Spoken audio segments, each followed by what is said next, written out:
કચ્છ લોકસભા 2024નું જ્યારે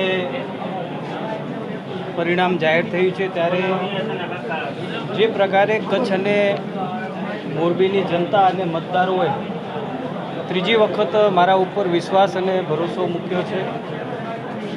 હું સૌ પ્રથમ સૌ મતદારોનો હૃદયપૂર્વક આભાર માનું છું. અમારા સૌ કાર્યકર્તાઓ બૂથ ઉપર જેમણે ખૂબ મહેનતથી કામ કર્યું છે એમનો પણ આભાર માનું છું.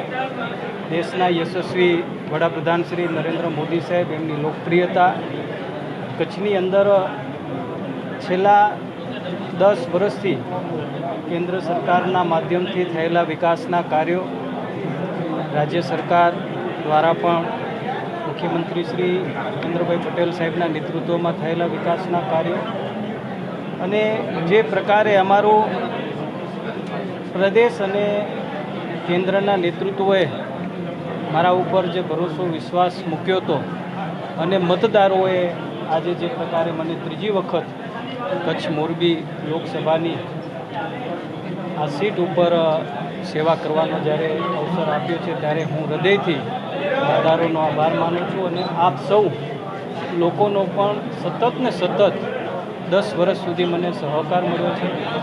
આશા રાખું છું કે આવનાર 5 વર્ષની અંદર આપણે સૌ સાથે મળી કરીને કચ્છ મોરબીના વિકાસ માટે આપણે બધા આગળ વધીએ.